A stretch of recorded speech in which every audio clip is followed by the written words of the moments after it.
Hey guys, welcome back to my channel and thank you so much for watching. Today's video is going to be a tutorial to show you how I made this Valentine's themed drip cake. So let's get started. I'm using 3 6-inch round vanilla cakes that I've cut in half, and I'm going to be using some Swiss meringue buttercream that I've added some coffee to, as well as some chocolate buttercream to fill my cake.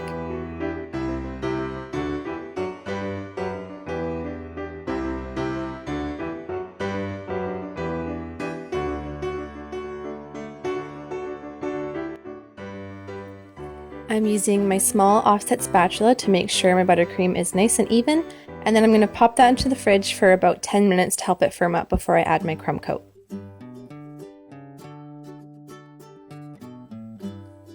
Using my large offset spatula, I'm going to add a thin layer of my buttercream all around my cake just to lock in all of my crumbs, and then I'm going to put that in the fridge for about 25 minutes to really harden. You can put your finger on your buttercream, and if it doesn't come off, then you know it's ready for your final layer.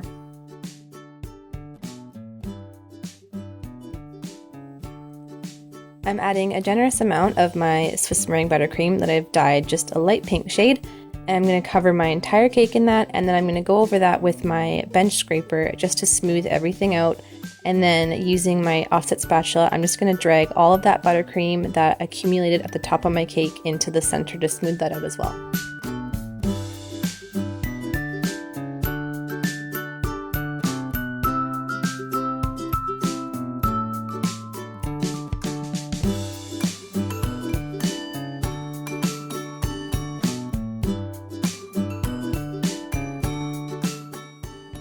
I'm going to pop that back in the fridge, and in the meantime I'm going to start on my ganache for the top.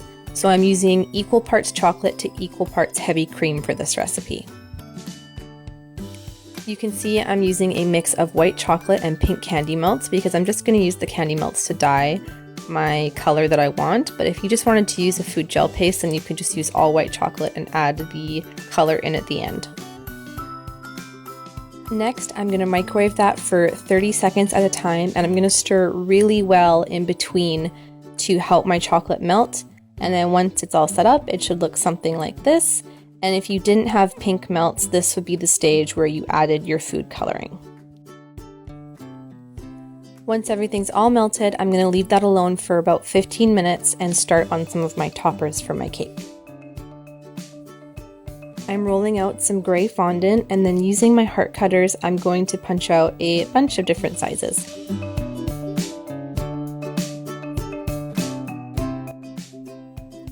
Then I'm going to cut out one larger heart for the very top of my cake.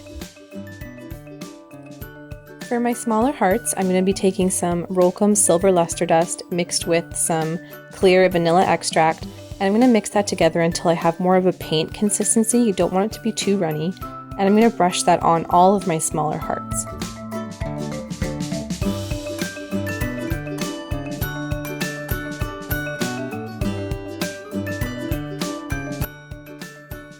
For the larger heart that's going to be my cake topper, you could either add some wire right into the heart, but what I'm going to do is use a wooden skewer and a little piece of fondant and just glue it to the back of my heart.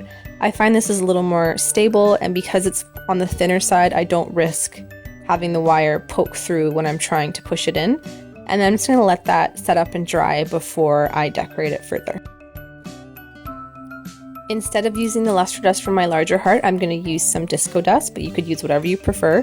And I'm just using some shortening to attach that and a paintbrush to just buff that in. I find this is the easiest way to put on disco dust. If you try to brush it on, then it just moves the glitter around and it just makes a big mess, and you end up having patchy spots.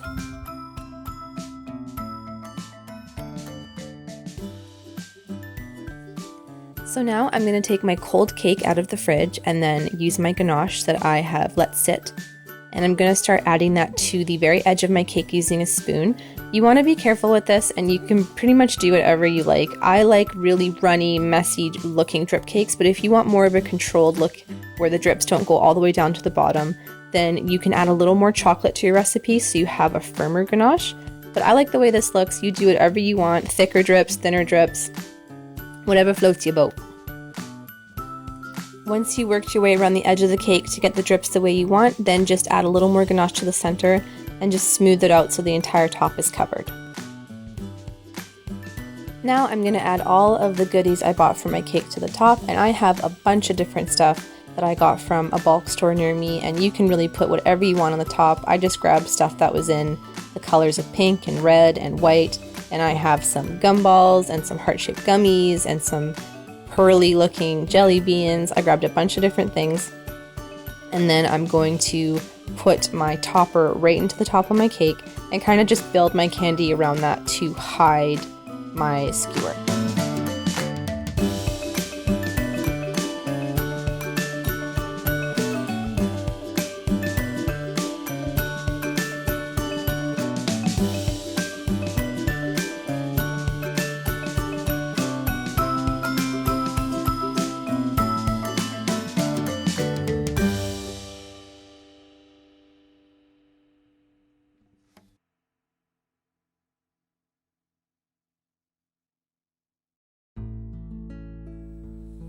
I'm adding some macarons that I made, and I will attach the link in the description box below.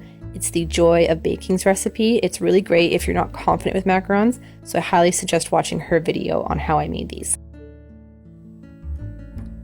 Once I've added everything to the cake that I wanted, I took some of my smaller hearts and then I just kind of swept them up the front of the cake. I started with some of my smaller ones and then kind of just built them up, and the very last one I put on was larger, so it has a nice gradient look to it.